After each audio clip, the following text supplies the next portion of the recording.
Welcome, everyone. My name is Dr. Laura Cohen, and I'm the Executive Director of the Harriet and Kenneth Kupferberg Holocaust Center at Queensborough Community College at the City University of New York in Bayside, Queens. Our mission is to use the lessons of the Holocaust to educate current and future generations about the ramifications of prejudice, racism, and stereotyping. I'm thrilled to introduce our workshop today, Integrating Holocaust Education into the Community College Classroom. Today's event highlights an important collaboration between the KHC and the United States Holocaust Memorial Museum, which began in 2022 when the KHC joined the USHMM's Community of Holocaust Education Centers, otherwise known as CHEC. The CHEC program supports the development and distribution of accurate and relevant resources and training about the Holocaust for teachers, schools, and communities. Holocaust education is not only about connecting the lessons of the Holocaust to the present. It's about teaching critical thinking skills, as well as showcasing how and why tolerance, empathy, and humanity for all our fellow human beings, no matter where they live, is an essential part of creating a just world. And one thing we can do is find ways to create common ground between us in order to combat anti-Semitism, Islamophobia, racism, homophobia, and other forms of discrimination and hate. The CHEC community provides guidelines, lesson plans, and other classroom activities that align with state requirements, local Holocaust survivor testimony, projects and resources that connect Holocaust history to local history, public programs and book discussions, Holocaust remembrance programs, and teacher professional development workshops at the state and local levels. Our workshop today is co-sponsored by the Center for Excellence in Teaching and Learning at Queensborough Community College. And now to kick things off, please join me in welcoming my esteemed colleague, Ms. Marissa Hollywood, the KHC's longtime Associate Director, who manages the center's operations, as well as developing public programs and leading educational initiatives. Since joining the staff in 2012, she's helped to increase the number of academic departments, faculty, and students using the center to supplement their curriculum and better engage in history. Prior to this position, Ms. Hollywood was the executive director of the Queens Historical Society, a cultural institution and historic house museum focusing on the history of the entire borough of Queens. She's also worked at Sands Point Reserve, Old Bethpage Village Restoration, the Cradle of Aviation, Air and Space Museum, and various public and private libraries. She's currently a doctoral student at St. John's University, where she's studying English with a focus on cultural studies and creative nonfiction. Marissa, the floor is yours. Good morning. Thank you all so much for joining us today. Again, my name is Marissa Hollywood, and I'm the Associate Director of the Kupferberg Holocaust Center here at Queensborough Community College. And on behalf of all of us here at the center, we're so excited for you to join us for this very special professional development workshop series, integrating Holocaust education into the community college classroom. As Dr. Cohen mentioned, this workshop series is in partnership with the United States Holocaust Memorial Museum, and it was an honor and a privilege when our center was accepted to join the Community of Holocaust Education Centers, otherwise known as CHEC, in 2022. We joined an ever-growing group of over 50 Holocaust museums and education centers dedicated to preserving the history of the Holocaust and educating future generations about how to understand and find meaning from such a dark moment in history. Here's a breakdown of today's session. And just a reminder that this workshop is being recorded and will be closed captioned and available on KHC's website next week. We hope that if you find the information helpful, that you'll share with your colleagues. So I'm going to start us off with some background about Queensborough and the KHC, and then we'll hear from 3 faculty members who have collaborated with the KHC over the years and who will share successful projects they developed and their outcomes, followed by a brief panel discussion. And then we will learn about the virtual resources available to educators, first from a national level with those developed by the United States Holocaust Memorial Museum, and then on a local level by looking at what we have here at the Kupferberg Holocaust Center. And finally, we will hear from an educator who has used the resources of both organizations in the classroom to give us some more ideas on how to do this work. Today's program is unique because it is the first CHEC workshop to specifically focus on the community college classroom. As all of us here today know, the community college is a unique space. Our students have very different needs than those from a 4-year school and different goals. To help us understand what makes a community college different, let's take a look specifically at Queensborough Community College. Queensborough is one of 7 community colleges within the City University of New York, or CUNY system, and it opened in 1959 and became part of CUNY in 1965. Located on a 37 acre campus. It's on the former site of the Oakland Golf Course, which was active in the 1920s as a recreational site in the country for actors and the elite to visit as an escape from the heat of summer in Manhattan. Queensborough is one of 7 community colleges. As community college, there are many features that set our students apart from those who may immediately attend a 4-year degree program. Many students are struggling with their reading and writing comprehension at the time of admission. Many students are above the age of 25 and have full-time jobs and families to support on top of their schoolwork. And many students are coming to Queensborough because of the trade-specific or technical programs offered here that make them immediately qualified for employment on completion of the associate's degree and will not require additional schooling. Being located in the 5 boroughs of New York City, specifically Queens, also plays an important role in understanding who our student body is. Queens is one of the most diverse communities in the world, with nearly 50% of the population being foreign-born, according to the 2010 census. As such, many Queensborough students are immigrants themselves or first-generation Americans. Many students speak a language other than English at home and are still struggling to bring their language skills to the college level. This graphic, taken from Queensborough's most recent strategic plan, really helps to visualize this diversity. I mean, what jumps out at you here? There's a lot to unpack from each of these statistics, and all of it is important as to be aware of as an educator, as these numbers tell us how our students learn and what's important to them.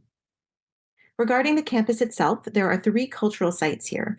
Our site, which I will discuss in greater detail, the QCC Art Gallery, and QPAC, the Queensborough Performing Arts Center. These sites are meant to provide students and faculty and the community with resources to facilitate learning. All 3 help the college meet its strategic goals, particularly the promotion of critical thinking, intellectual inquiry, global awareness, civic responsibility, and cultural and artistic appreciation. So here's a little bit more about the KHC and how it serves the Queensborough community. Our mission is to use the lessons of the Holocaust to educate current and future generations about the ramifications of unbridled prejudice, racism, and stereotyping. So basically, we use the Holocaust as an example of the world's worst hate crime to make it relevant to human rights issues taking place today. We achieve our mission through work in 3 areas: public programming, original exhibitions, and educational initiatives. The center was founded in 1983 by Dr. William Schulman and has evolved from a small room in the basement of the library to its own modern building today. The building was designed by TEK Architects and completed in 2009. So outwardly, the front of the building is a 3-sided glass box. 2 sides are covered with clear glass, allowing in light, announcing that even though the Holocaust represents one of the darkest periods in humanity's existence, we at the KHC open our center to light, kindness, and understanding. And the 3rd side is a wall of milky white glass in sharp zigzag panels. These large pieces of pointed glass evoke the memory of Kristallnacht, the night of the broken glass, that is recognized as the start of the physical destruction of the Jews of Europe. In this area are found a group of kiosks and permanently mounted interactive exhibits that tell the story of the Holocaust in pre-World War II Germany and continuing on until liberation. This long corridor is used to display a changing set of original exhibitions, purposely designed with floors and ceilings to look industrial and unfinished, creating a feeling of darkness and discomfort. We've designed exhibitions that live beyond their time in our gallery by creating catalogs that accompany them, and we send these catalogs to Holocaust organizations and schools around the world. And some topics that we've covered are American liberators of the Nazi concentration camps, Greek Jews in the Holocaust, the story of the Yellow Star, and our current exhibition, the concentration camps, which I will also discuss a little bit more later. So these 2 spaces, in the top photograph you'll see our classroom, lecture hall, meeting room. Here we find an exhibit that tells of the genocides from the 20th century and continue up to the early 2000s. They're representative of Armenia, the Ukraine, Nanjing, Cambodia, Bosnia, Rwanda, and Darfur. These genocides are incorporated into our programs in that they reflect the nationalities represented by the Queensborough student body. The image on the bottom shows our library, which is made up of 2 components, text and video. The text library is made up of almost 5,000 books, and the video library is made up of around 1,200 films relating to the Holocaust and other genocides. And these materials are available to anyone with an ID from a CUNY school. The KHC also maintains a collection of more than 250 oral history interviews and over 1,000 family documents, photos, and artifacts. The KHC offers lectures, workshops, performances, curator tours, and special yearly events, including commemorations of Kristallnacht, International Holocaust Remembrance Day, and Yom HaShoah. And we offer these now in a mix of virtual, in-person, and hybrid formats. And then, of course, education. The main audience that we work with here are faculty and students at Queensborough, and we offer exhibition tours, presentations on the Holocaust and genocide history, custom topics directly pertaining to coursework, as well as the use of our classroom for film screenings, guest lectures, and student presentations. Another really important component of our work is opportunities for student leadership. So we work with students to help them meet their future career goals by offering paid internships and other opportunities to participate in scholarly research. Each semester, KHC interns present their work during Undergraduate Research Day and the Spring Student Symposium. One of the most important things that we offer is that we give students direct access to Holocaust survivors, whether in person or through our testimony archive. Having students hear these voices and stories of perseverance amid atrocity can have a profound impact on their lives and their future views of the world. And finally, in 2011, Queensborough was one of 6 community colleges nationwide chosen by the National Endowment for the Humanities to receive a challenge grant for 2-year colleges to strengthen their humanities programs and resources. The KHC was at the heart of this grant and works to serve as a model of excellence in enriching student experiences and deepening their understanding of differences among cultures. This grant allows us to provide funding and to support Queensborough faculty to create year-long series of programmings in perpetuity. So, the question that we're here to discuss today is how to teach the Holocaust in the community college classroom. And there's an endless number of reasons for why we teach the Holocaust, and our speakers will share some of their reasons for doing so. But at the community college level, it is a choice, not a requirement. Many states in this country have Holocaust education mandates. They require their educators to integrate the Holocaust into their curriculum, but that really only exists at the secondary level. It's also important to note that while discussing these topics is a choice for the professor, in the majority of instances at the community college level, it is not a choice for the student. While the history department may offer a World War II class, or there might be a Holocaust literature class offered periodically, students register for a course because it meets a requirement for their degree and fits into their schedule. For 100-level classes, the description for the course will be the same regardless of the professor. And so each section could be wildly different in the content covered, but yet still meet the same course objectives. Students may not know that the Holocaust will be discussed in class until they receive the syllabus. Now, I've been at the Holocaust Center here for about 11 years, and I've had the privilege with working with faculty truly from across the disciplines.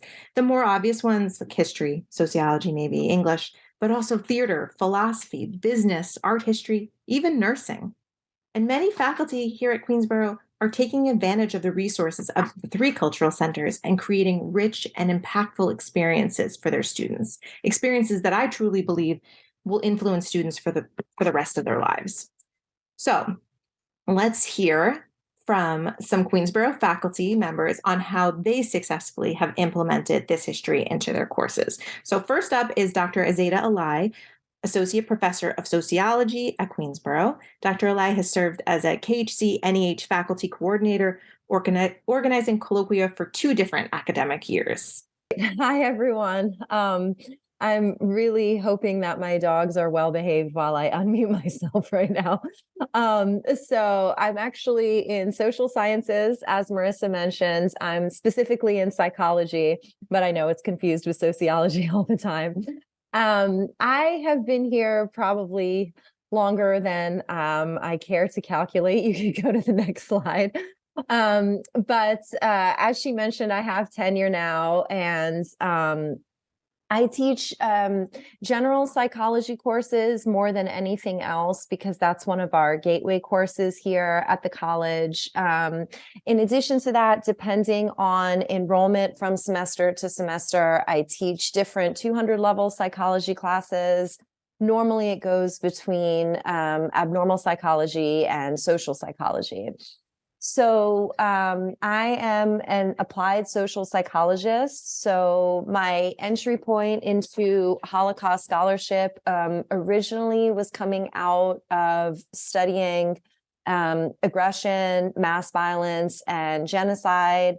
It's since evolved in terms of specifically looking at bystander behavior during the Holocaust, which is presently the topic for articles that I've published and a larger book that I'm working on. When I first came to Queensborough Community College, actually I moved from the DC area, and one of the reasons that I came specifically to this CUNY school was because of the Holocaust Resource Center. I had the opportunity to work at as a faculty scholar at the Holocaust Museum in Washington, D.C., when I was still living in that area. And so my entry point when I started as full-time faculty here was the 2015-2016 NEH Colloquia series that a colleague of mine in social sciences was working on, because it just so happened that the topic she was developing aligned specifically with the topic that I had just gotten training on through the museum. So it was looking at gender, mass violence, and genocide. And I ended up being invited to be a panel speaker at one of the events. And that was kind of my introduction to the center. As Marissa mentioned, since then, I became a scholar in residence later and was able to develop my own series where we were specifically exploring complicity and collaboration during the Holocaust.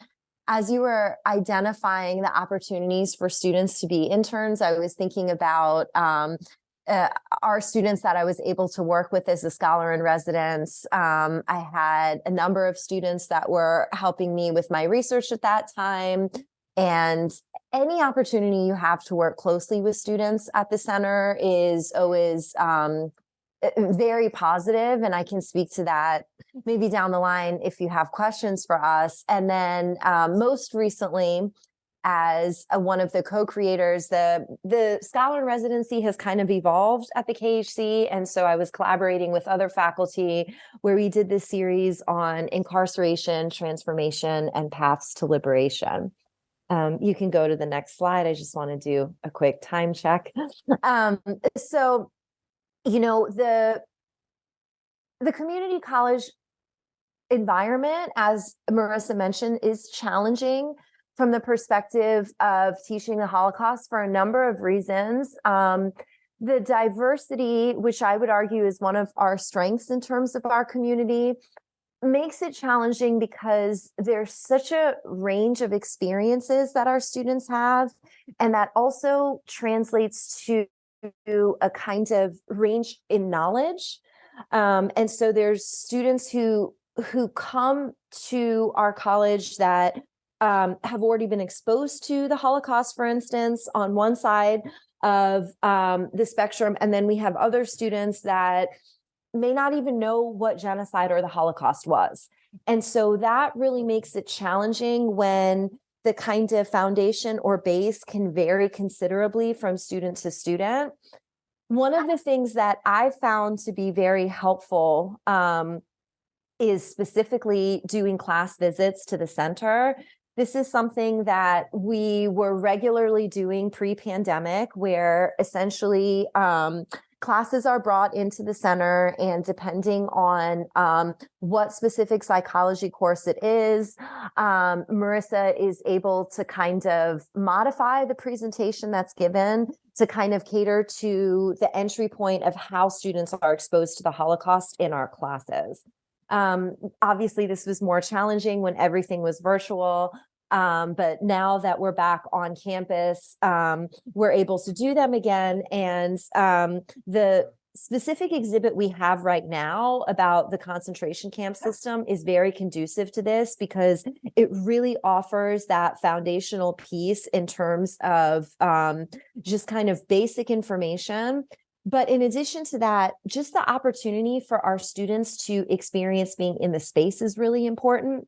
Because one of the things that we found, I'm presently collaborating with another faculty member in social sciences, Dr. Sworer, who's been giving surveys to her criminal justice students for years, actually, just trying to assess generally how they're using the resources of our college.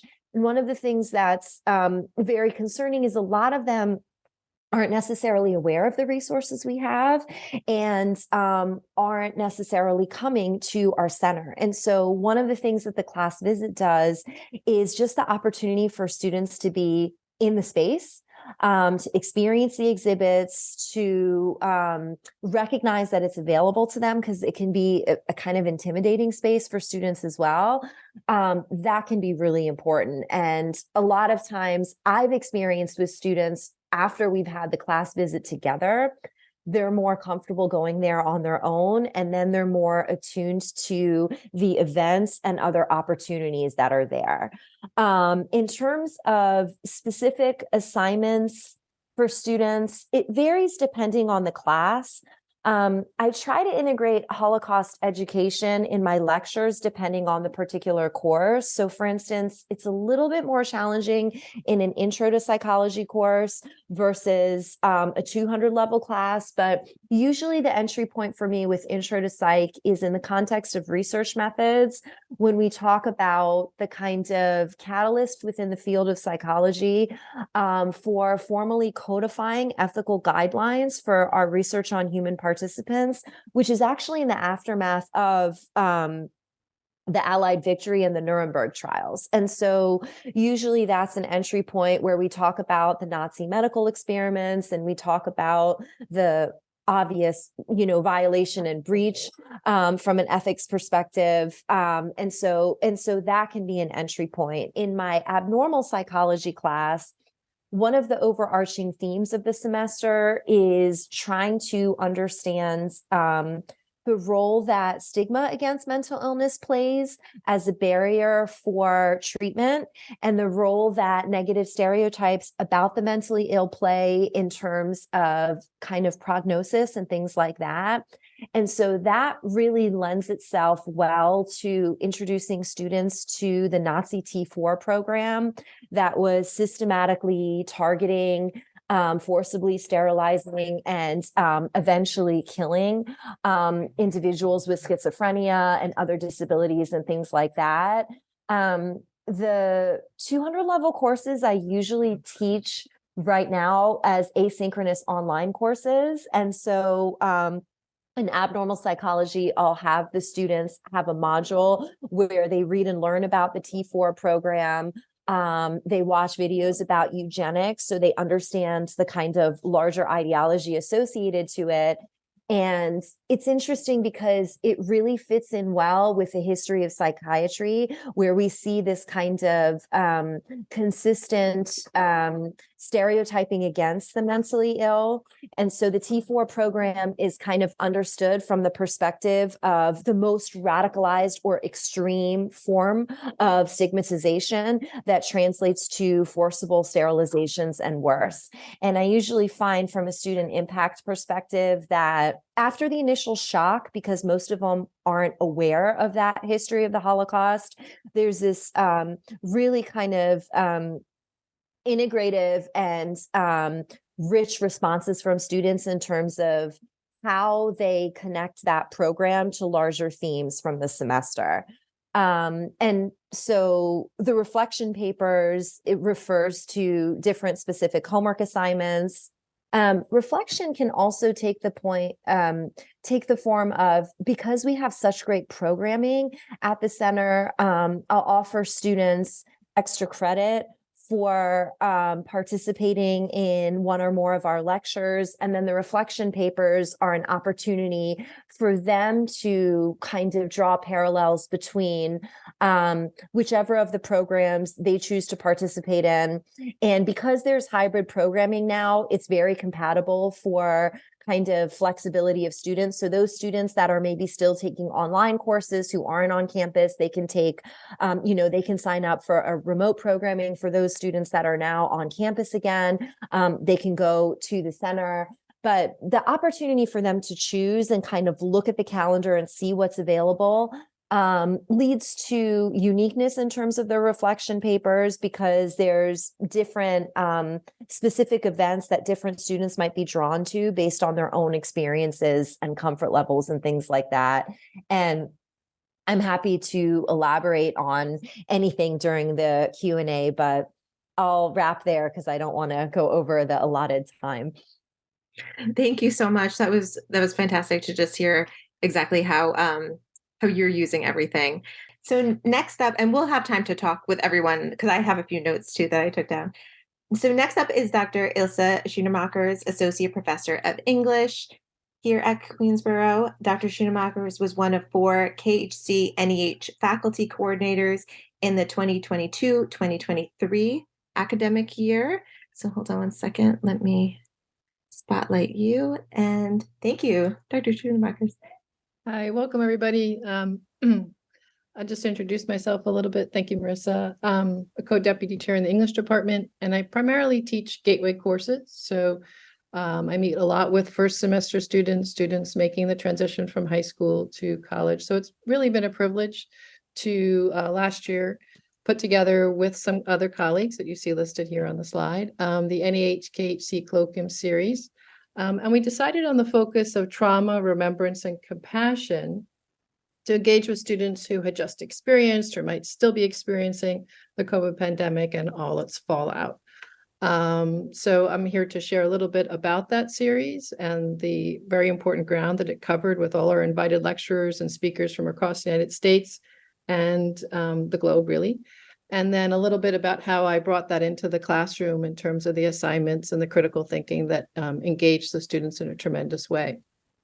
So the series examined trauma both within the context of the Holocaust and in our contemporary culture, and considered how remembrance and compassion can offer meaningful responses to atrocity. Next slide, Marissa. So the series invited students and faculty to consider the following questions that you see here in front of you on the slide. What is trauma? What does it mean to remember? If genocide and incarceration are crimes and practices that silence people and remove their humanity from them, then remembering is an act of restoration. It also sought to identify ways to respond to trauma through compassion, to consider how in the face of traumas, we can choose to act deliberately to alleviate suffering. And in preserving the stories of those who have been dehumanized, we honor their suffering and affirm their humanity. So these were the overarching themes, and the colloquium brought together, as I said already, talent from across the US. And I've compiled a list on the next slide of all of those presentations for you, just to get a sense of the scope of the breadth and width of our series. And I'll tell you a little bit about each of them. All of these recordings are available on YouTube on the KHC site. We brought in a lecturer, Dr. Rachel Baum, and she talked about trauma in digital spaces and what are the complexities of this remembrance of the Holocaust through contemporary technologies. A fascinating lecture. And how can digital spaces foster compassionate responses? And in the same semester, we invited a lecturer, professor, Dr. Simon from Yale University, who talked about I knew I'd stumble on this word, digitization of Holocaust memory. And he discussed how memorializing mass atrocities and genocide through digital technologies in academic settings, as well as virtual spaces like Minecraft and YouTube and TikTok, and what are the opportunities in these spaces for such remembrances, and then also what are the potential hazards and problems.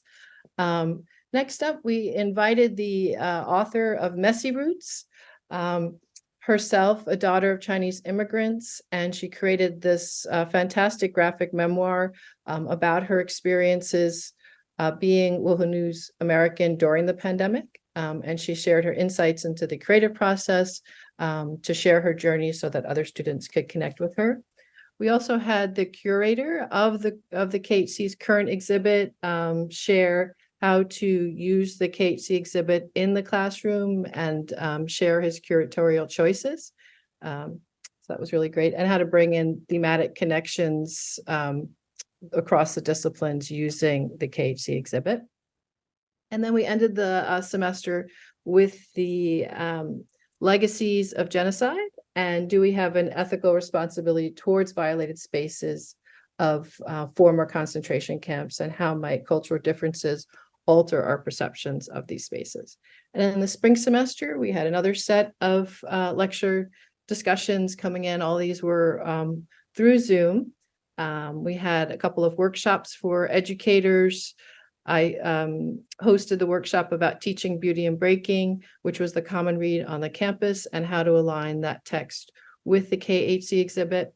We also had Dr. Lauer with her talk about deconstructing atrocity imagery, explain the impact of historical and contemporary atrocity imagery and traumatic videos that have on our collective psyche. We also brought in the theater arts, which was fantastic, and how that type of education can help us teach a deeper understanding of the Holocaust. And that was done in a couple of colloquiums with different lecturers. And then we ended the KHC colloquium series with a talk about compassion and about how we can expand and bear witness and respond to suffering with courage and care. And that was facilitated by Laura Banks. So to give you a sense of all that went on. And then on the next slide, I share with you a little bit about, oh, actually the next one, sorry. I share a little bit about how I brought in this theme of the trauma and compassion into the classroom. It was very important to me. Let me just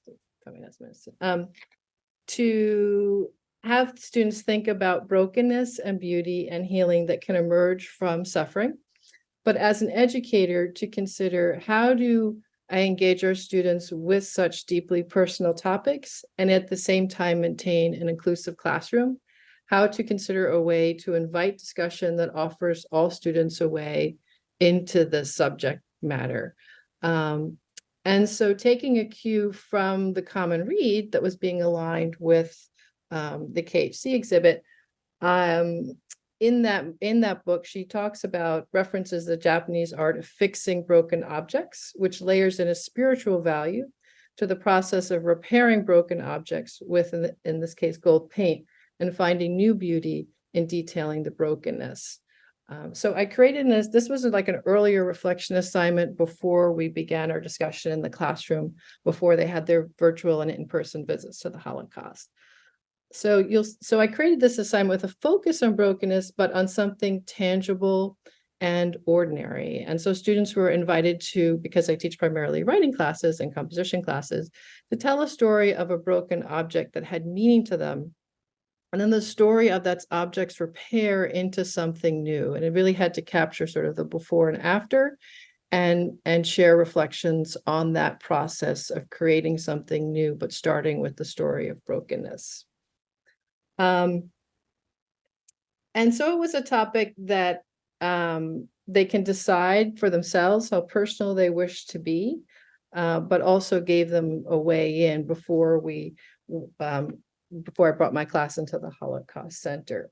So after the emphasis on objects, on something tangible and seen, I brought them into the current exhibit, which is a very, as others have shared, a very tactile experience with the bricks and the woods on the walls and the replica of the iron gates and the narrowness of the spaces, particularly compelling how the exhibit engages the students on so many different levels as they see the photographs of the brutal system and the people suffering, and hear the stories of the survivors in close proximity to the artifacts in this enclosed space.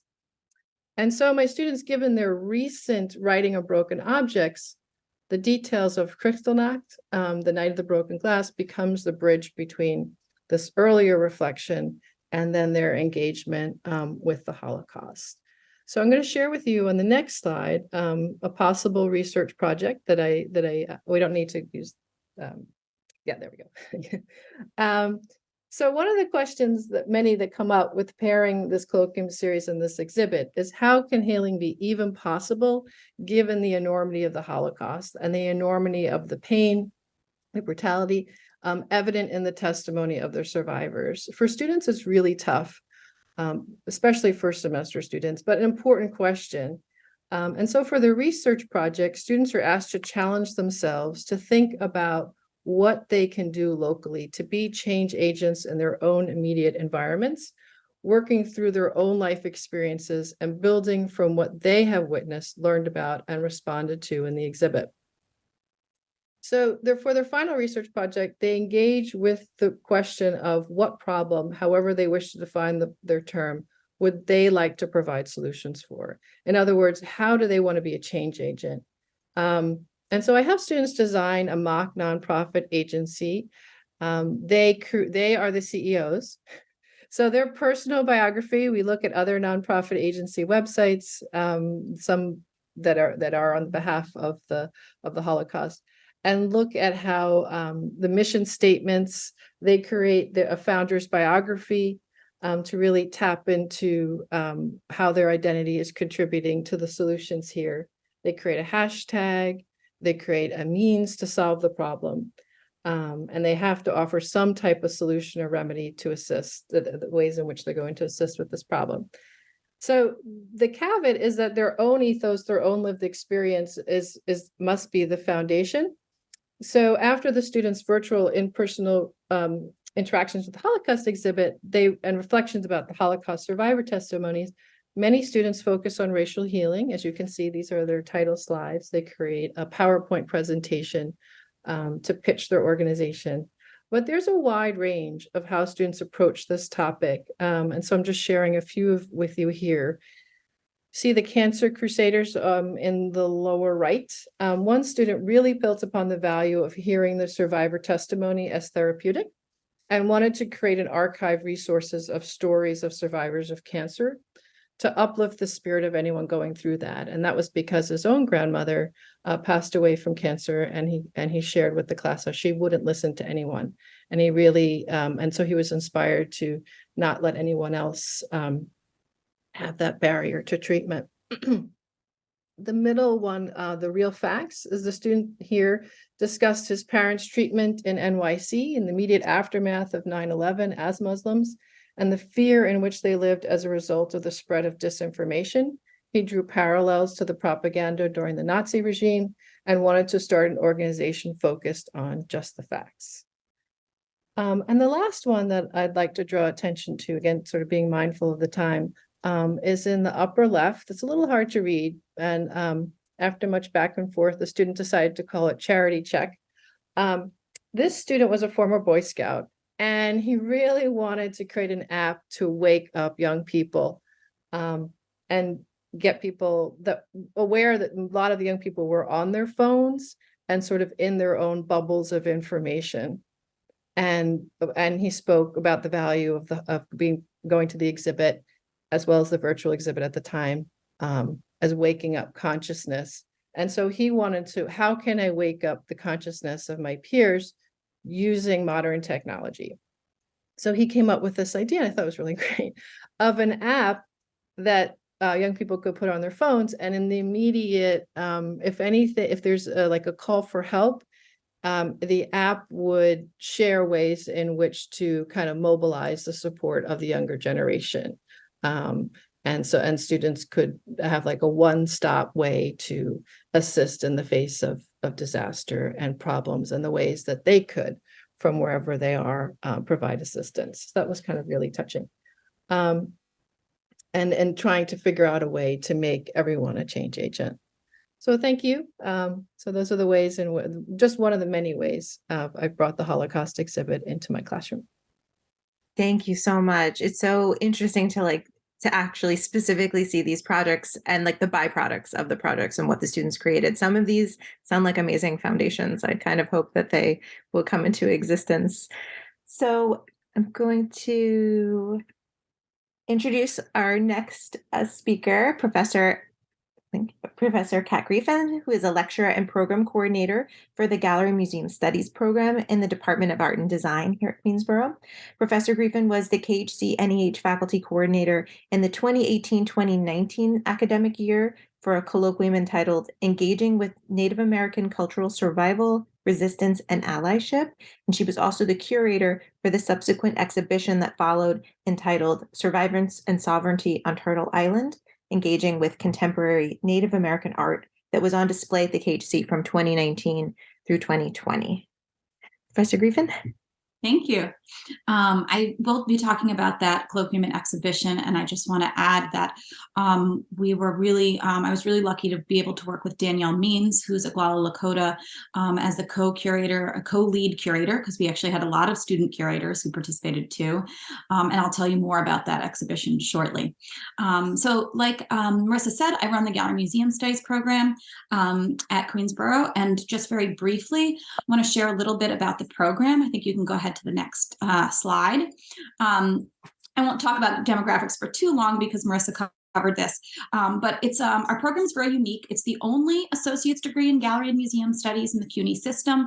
So the only affordable entry point to this field in a city that is full of galleries and museums. CUNY also then doesn't have a BA in museum studies. So I work with a lot of students in our CUNY BA program. So students taking courses across CUNY. And then I also teach for the master's program in museum studies for CUNY School of Professional Studies. So I have the pleasure to work with a lot of students from their community college stage, sometimes through their master's program. So I'll be talking about students who have participated in Queensborough Community College programming at the Kupferberg Holocaust Center, and also some of our alumni who were able to continue doing work with the center.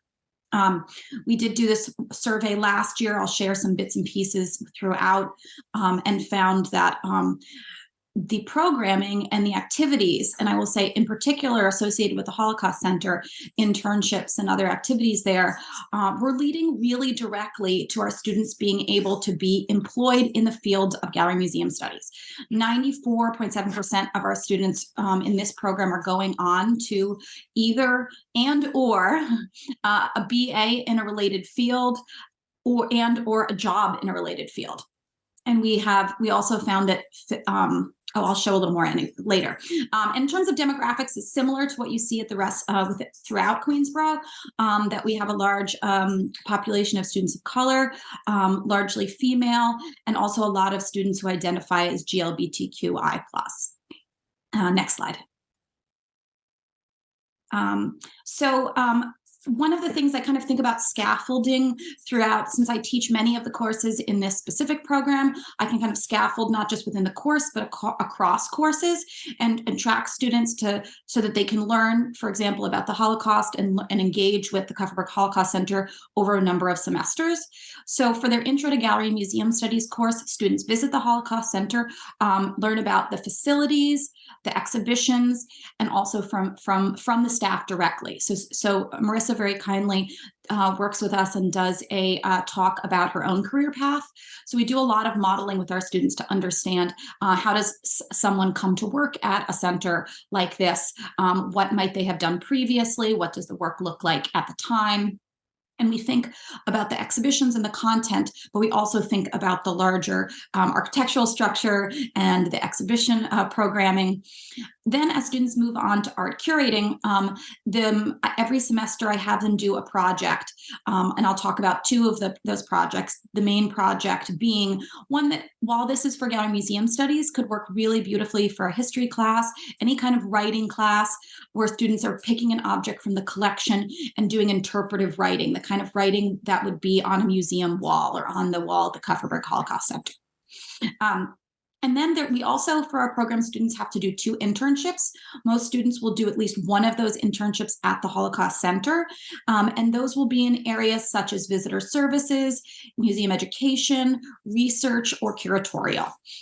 There's one important thing missing from this slide, is that we have an ongoing partnership between the Gallery Museum Studies program and the Kupferberg Holocaust Center called Human Rights in the Museum series. Every year we have 2 to 4 programs where we address human rights in museum, bringing together themes that connect with the Holocaust Center and with other genocides and other related issues. It came out of this larger program on Indigenous survivance on this continent. So we always are committed to having at least half of the speakers as Indigenous voices in that program. Next slide. So this is the one assignment I give every time I teach art curating, but also, again, this is, I think, the interpretive text part of this would be a great assignment for an English class or a history class. Marissa talked about students really needing to focus often on writing skills when they're coming to community college. So it's a very short piece of writing. So it really allows students to think about how do they tell a story, from what perspective are they telling a story? And also we focus really tightly on the grammar and the language and the tone, even thinking about what age level are they writing for, because this is them writing as if they were a curator, writing the text that would be on the wall with an artwork or with an object. For this course, we also are asking them to think about how that object from the Kupferberg's collection should be cared for, and also to propose how it could be exhibited. Next slide. These are two, a former staff person helped put together a digital packet of different objects from the collection that have been in previous or are in the current exhibition. Students get to see these digitally, but they can also come and see some of these objects in person. They're given some basic information about each object. Then they get to select the one that they want to write about that speaks to them. Do the research, and then writing that interpretive text about the objects. So it's a great opportunity for students to think about what feels relevant to them, and what kind of story would they want to tell about this object, and in what voice they would want to tell it. Next slide. I'm going to speak about that larger project and program colloquium, year-long colloquium that then led into an exhibition that Marissa mentioned. The exhibition itself was titled Survivance and Sovereignty on Turtle Island, Engaging with Contemporary Native American Art. In 2018, when we were organizing the year-long colloquium that led up to the exhibition, we knew that this was new material for a lot of people on our campus and for the Holocaust Center, but we didn't know that it actually, until Dr. Laura Cohen came and identified that this would be the first exhibition at any Holocaust Center in the US to address Indigenous genocide in any way. So it was a big task, and we had a lot of different people involved. One of the first things, so the year-long colloquium was really important to making connections between different communities. So we knew from the beginning, co-curator Danielle Means and myself, that one of the main goals was kind of to bring different groups of people together. Indigenous people, student communities, the faculty community, and the community around the KHC, which involves survivors of the Holocaust, second-generation survivors, and other community members. We put together a community committee. So we had students connecting with community members and Indigenous artists who would be in the exhibition, and Indigenous elders and advisors talking about what this could look like. And the programming, we were very interested to see how we could make connections, not to level things or make them equal, but to make different kinds of connections. So one of those programs is featured here on repatriation and restorative justice. So we looked at different cases for repatriation from different perspectives.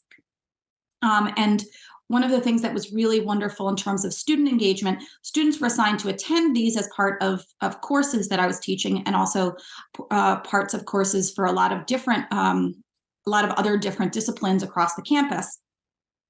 We also asked students that I was working with in the museum studies program, one student got to introduce each of the programs. So they got to introduce the speakers, they did research on them, got to interact with them in advance of the program, and it gave them kind of some ownership over the project and some experience with what we think of as museum programming.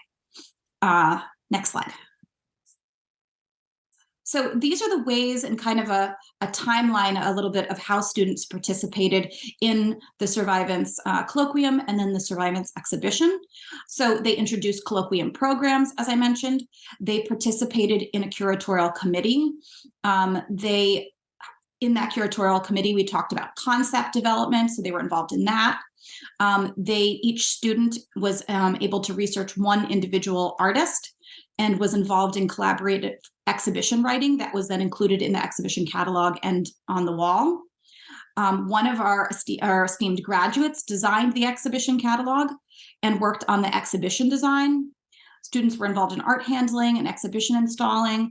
And then also there were students not in gallery museum studies, but with from our speech program who did some of the tours with fellow students. I also would be remiss if I didn't mention that we have at least one person here who I'm very happy to see as part of the attendance today, who was part of our community committee and was interacting with students and Indigenous artists, and then was involved in the group of community members who gave tours of the exhibition. So we got everyone involved. Next slide. Just to share a little bit of how and why we did this is that we were working with the concept of shared authority, which is kind of new within the gallery museum studies in the museum world. And its idea, instead of one voice of authority of the curator being the single authority, thinking about the fact that there are various different people, especially whatever people are represented or cultures are represented in an exhibition, who have different kinds of knowledge. And we want to bring that knowledge into the conversation in planning for an exhibition. So for us, that meant students were involved, Indigenous people were involved, and then because of the important lens of the center, second generation survivors were also involved in the community committee. And our texts for the exhibition were in each two voices. The Indigenous artists had their own writing related to their artwork and telling the story, and then also our curatorial team. Next. So here's an example. I'm not going to read this to you, and I don't expect you to read the whole thing, but this is a layout of 2 pages of the catalog. I just wanted to give you a taste of what this looked like. This is an artwork that deals with eugenics. So we tried to select artworks that obviously spoke to the topic of the exhibition, which is Indigenous survivors and Indigenous genocide on this continent, but that also maybe touched on other themes that are significant to the Holocaust Center overall. So here it's the student writing is the part with the white background and the gray text. So one of our students wrote this text together with myself and Danielle Means, editing and revising. And then this was on the wall of the exhibition and also in the catalog. And you'll see that she brings in some history of eugenics related to Hitler and scientists in order to make some important connections and relevant connections here. And then we also have the voice of the artist. Next slide. So what we saw, which was really not necessarily fully intended from the beginning, but we were really happy about the results, is we were able to take students who were in Intro to Gallery Museum Studies, came for tours, visited the center, and were involved in the beginning stages of the colloquium planning, then going on to art curating. They then were actually part of our curatorial team, researching individual artists, working on the exhibition. Then they were able to apply for a curatorial fellowship or an internship so that they could continue doing the work around the exhibition. They have now graduated, and I'm very happy to say that all of the students who really contributed in meaningful ways have gone on to museum professions, many of them pretty closely connected to the kinds of activities that they were able to do at the Holocaust Center. Next slide. And this is some of the activities that those students are involved with now elsewhere. And one view of the exhibition, a longer view of the exhibition, so you could see some of the artworks there. So we're finding that about 50% of our students or alumni are involved in jobs in the field specifically related to the internships they did with us. And half of those internships are with the Holocaust Center, others at the QCC Art Gallery that Marissa mentioned. Next slide. And I'm just sharing a couple notes from students. They were not asked specifically about their engagement with the Holocaust Center, but that was definitely part of the context of this survey about the experiences that they'd had when they were at the college and in our program. And as you can see, the results and the thoughts that they had really are things they carried with them. I love this last one, that the program helped me teach me to think of something in multiple ways and to see beyond the initial surface meaning. So I know that is coming from their engagement with the Holocaust Center. Next. Being I think one of the smallest programs on our campus and the only program like this in New York City, I really welcome new students and also just questions and interactions. So please do, my contact information is here, and I'm really happy to hear from folks, and I'm looking forward to the conversation. Thanks. Thank you all so much for sharing your work with us. It's really fascinating to just see three very different approaches and three totally different fields. And this content, it's just so inspiring. And it's been a privilege to work with all of you over the years as we continue. I see you all the time. I just saw a cat yesterday. I have Ozzy coming very soon. I brought you back on screen for just a brief panel discussion to pose a few questions to you all. But before, I just want to comment on a couple of things I had noted that I think are important for this conversation in general, which is, Ozzy, you brought up something really important about the educational foundation that our students have when they're coming in. And this is something that I deal with every single day with every group that I have. You could have 10 students and it's wildly different what their knowledge base is. Like for me, particularly on the Holocaust, never studied it, maybe heard the word, did entire units on it throughout high school and middle school, have a survivor grandparent. It's so different. And it's just makes it so much more challenging than if the students all come in with the same shared experience. So I was so glad that you mentioned that. And then Kat and Elsa, something that I thought about both of the projects that you were talking about that was really important was the opportunity that you give students for choice. So you're presenting them with all this content, but you still give them that autonomy to pick the specific theme, like in the case of Ilsa's project, where they could come up with this nonprofit, like they pick something that's important to them. And Kat is the same when they're able to pick which object, because as we know, this content can be distressing. And this way they can choose something that, maybe it's visually interesting to them, or maybe it has deeper meaning, but it also allows them to possibly avoid some things that might be a little more triggering or traumatic for them. And I think that's really important in the context of Holocaust work, but in general, just that kind of autonomy that you're giving students.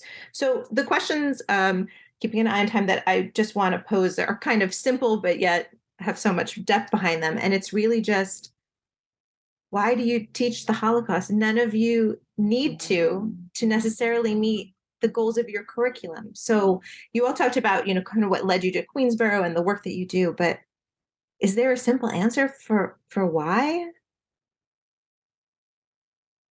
Everyone's like, why do we do it? I can start. I know it's not an easy question to answer, and it's something I revisit, I think, every semester as I'm putting the syllabi together.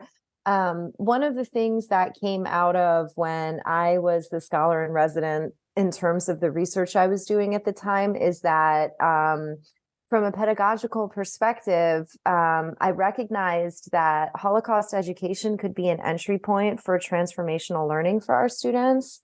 So it can be this really kind of impactful exposure that's a catalyst for greater change in terms of how they see the world. Actually, Kat, that quote that you had on the final slide, this notion of seeing beyond the surface or seeing things on another level, that's the type of transformation that I think we always want in the classroom.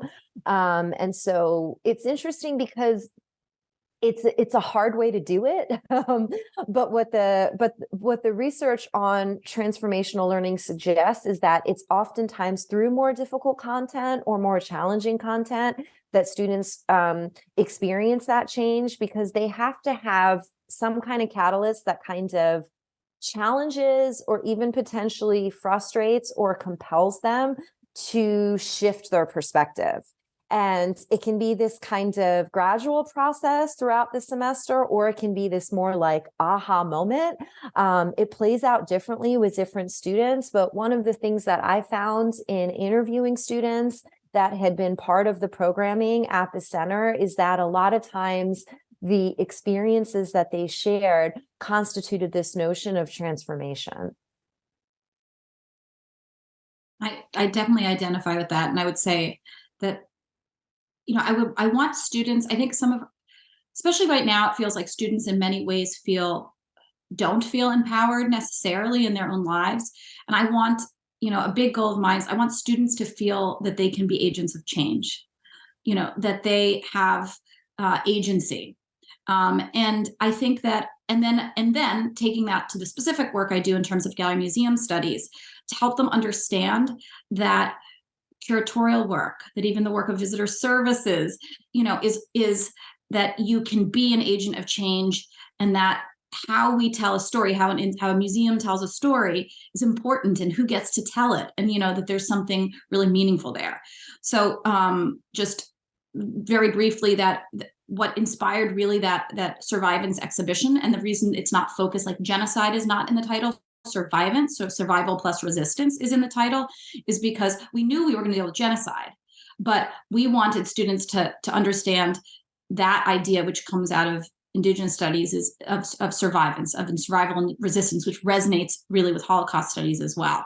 And it came out of the inspiration of 2016's moment at Standing Rock, where we saw rabbis, where we saw student groups, where we saw many, many, many, many different communities coming together to help protect Indigenous land rights, environmental rights, and just that coming together, I think, was really, really inspiring. And it was a touch point to say, okay, what happens when people, different groups of survivors, for example, come together, and what then is maybe possible. So to think that way. And that's, I think, that the Kupferberg Holocaust Center's mission is active, right? It's not about looking back. It's about looking back, looking at today, and looking forward. I have so many questions I want to ask. Elsa, did you want to address that as well, or? I just wanted to add a little bit to the perspective of working with students, just making that transition from high school to college, that they're working through their identities as well.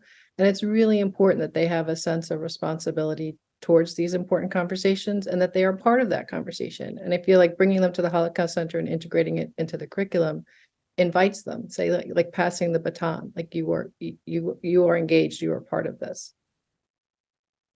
So I think I have so many questions. I know that we could have a long dialogue, but I'm going to kind of combine to wrap this up. And that's kind of, what do you think other educators should know before teaching about the Holocaust, before integrating this in? And I'm going to kind of combine it with this, keeping in mind of like how the students have responded in your experience to it.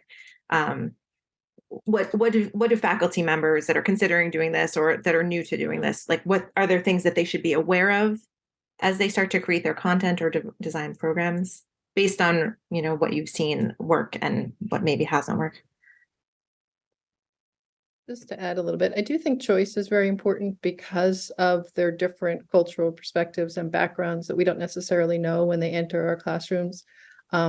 Overwhelmingly, students respond with a lot of passion, but I've had a few encounters where there's been a little bit of pushback, like because of where they might have just recently come from. And so I invite them to share, like to educate me, like let me know what shaped your perspective. I would add to that too. I think for educators, it can be a really overwhelming topic to try to approach. And so one of the ways that I've tried to kind of simplify, if you can, is to look at what's the perspective or theoretical orientation with which I'm going to present it, especially if you're in a non-history context, which it seems like most of us are in disciplines that aren't necessarily traditionally the courses where students would be exposed to Holocaust education.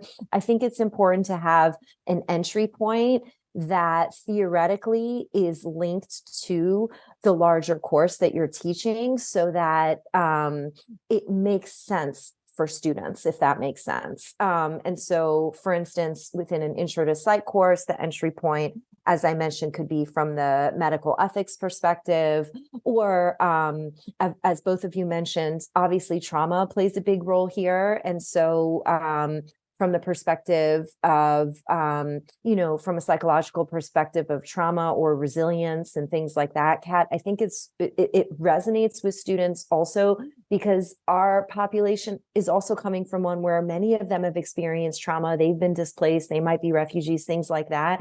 So to kind of frame the dialogue from this perspective of how do you move forward, or how can you become empowered, or how can you become a change agent, that really resonates for students too.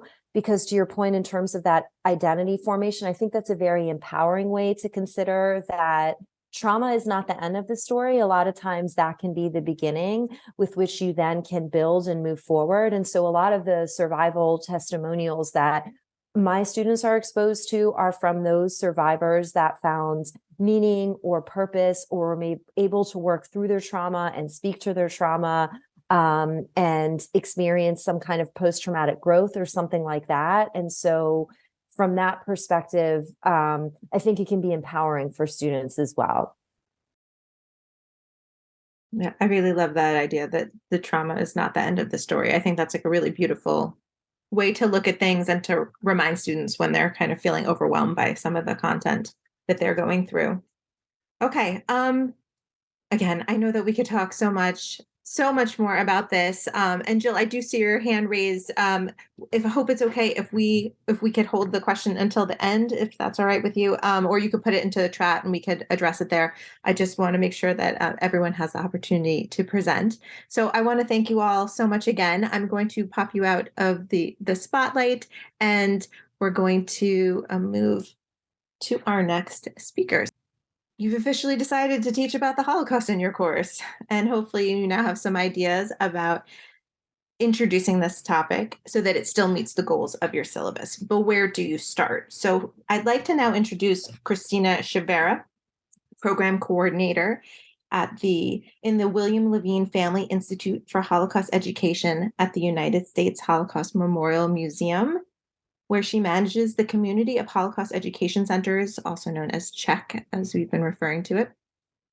Prior to her work at USHMM, she served as Director of Education at the Holocaust Museum in Houston and as a high school English teacher for 9 years in El Paso, Texas. She holds a BA and MA in Comparative Literature from the University of Dallas, and she specializes on the impact and history of the Holocaust in Spanish-speaking countries and regions. And today, Christina will highlight some of the amazing USHMM resources that are available to educators. Thank you so much for that very generous introduction, Marissa. I also want to give a huge thank you to our friends at the Kupferberg Center, Dr. Laura Cohn and Marissa Hollywood, because as they mentioned, they are part of our program, the Community of Holocaust Education Centers. And this is a network of Holocaust organizations that is growing. It's U.S. Holocaust organizations. We have one Canadian member, but this is a program that has become really critical to our outreach, excuse me, in building the field of Holocaust education around the country. And since they came on board in 2022, it's been really exciting to see this workshop, this meeting grow, because as it was mentioned earlier, this is the first time that we are working with community college instructors. So this is something that will not be a one-off. We want to continue to work together. And I also want to say thank you to our museum teacher fellow, Becky Henderson-Howie, who will speak from the teacher perspective of having been very active with our museum. Becky's been very involved in a lot of programming and outreach that we do, and in testing lessons and using our resources in the classroom. So the three of them together put this program together. But I also want to just say I was so intrigued by the three professors who just spoke, because I'm always very concerned. Marissa mentioned in my bio that I'm interested in looking at the Spanish-speaking world and Latin America as a place of refuge, and just many other things, and how the Latinx audience connects to this history and how to build those connections. So I really want to applaud you for the sense of agency that you have built around your programs. I mean, that was so obvious to me. And I hope that we have the opportunity to learn more from one another, because we are going into that field too at the museum. So I'm going to share my screen. I have a few slides, and it's not super lengthy, but we are just going to go through a few things. Now, we do have numerous resources at the museum.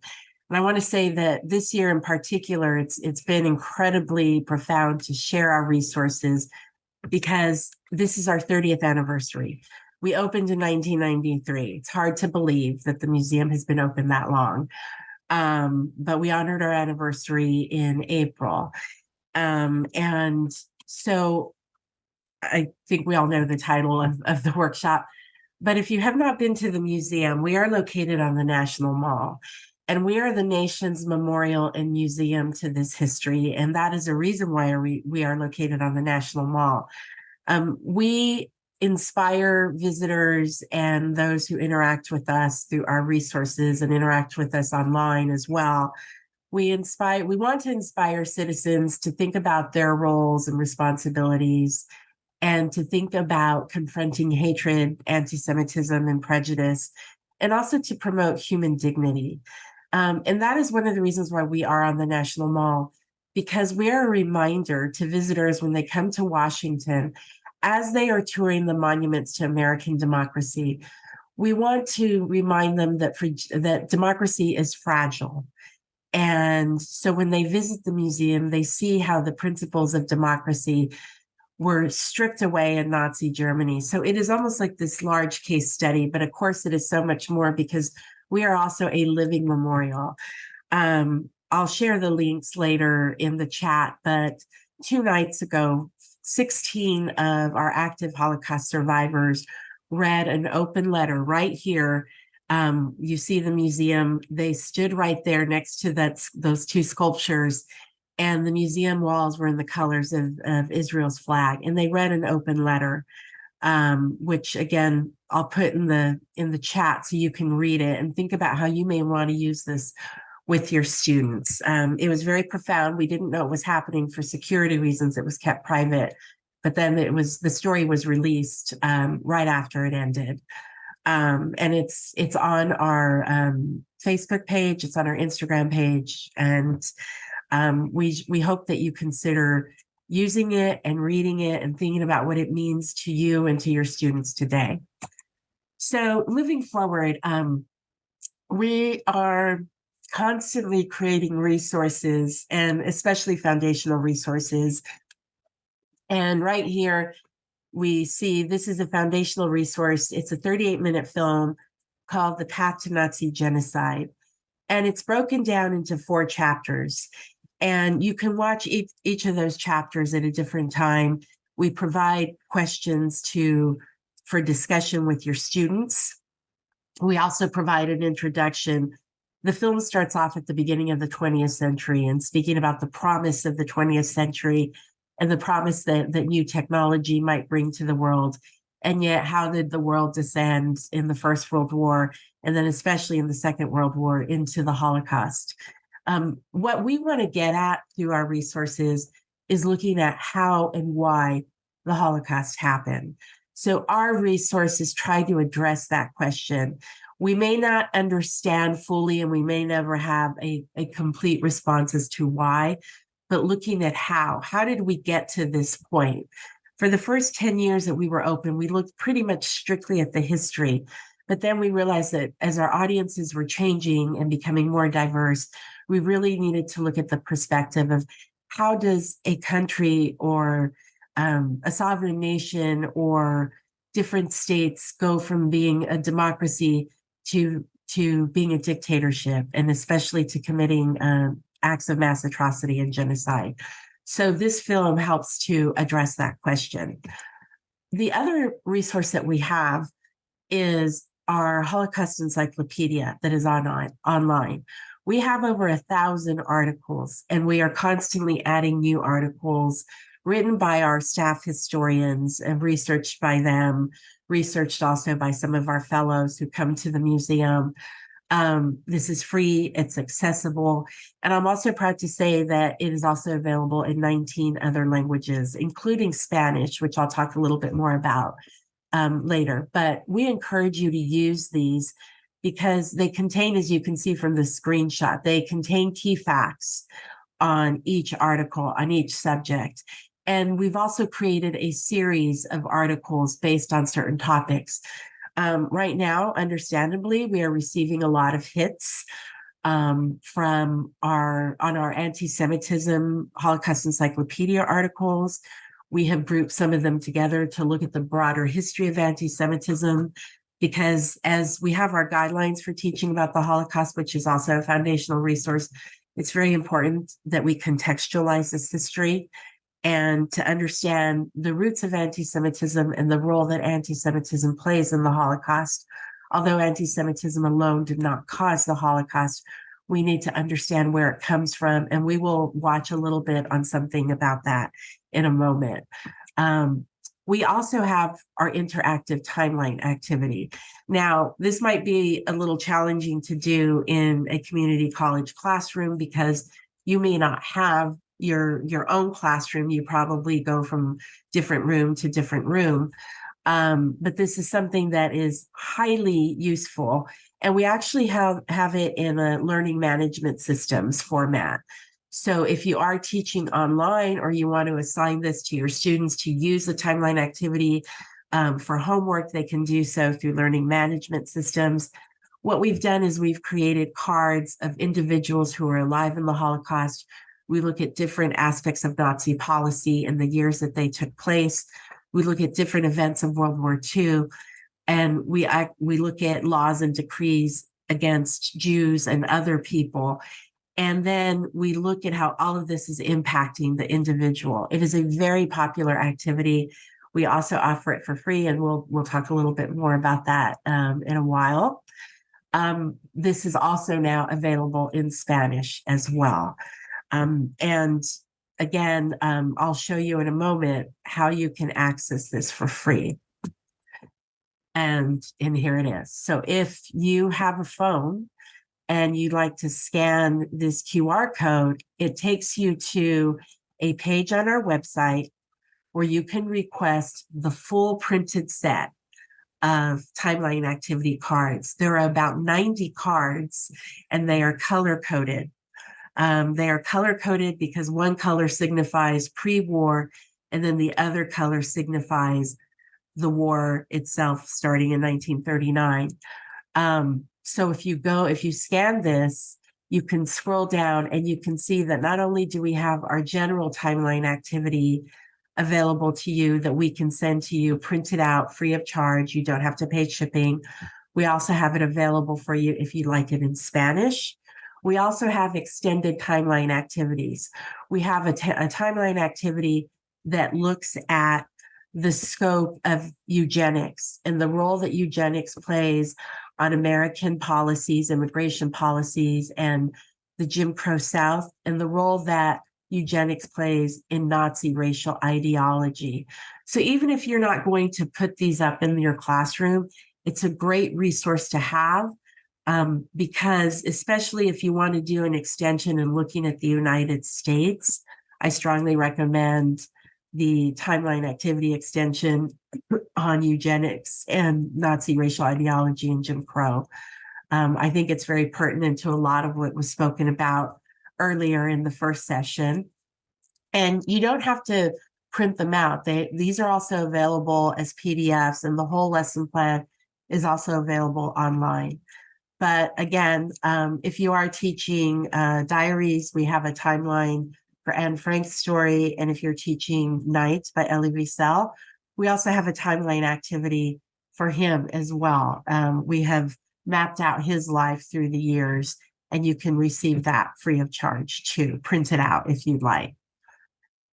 So going forward too, we have instructional videos, and I want to encourage everybody here to stay in touch with us, but especially to stay in touch with Dr. Cohen and Marissa, because we will be sending out information on our Balfour National Conference. This is a conference that prior to the pandemic took place every summer at the Museum for Educators.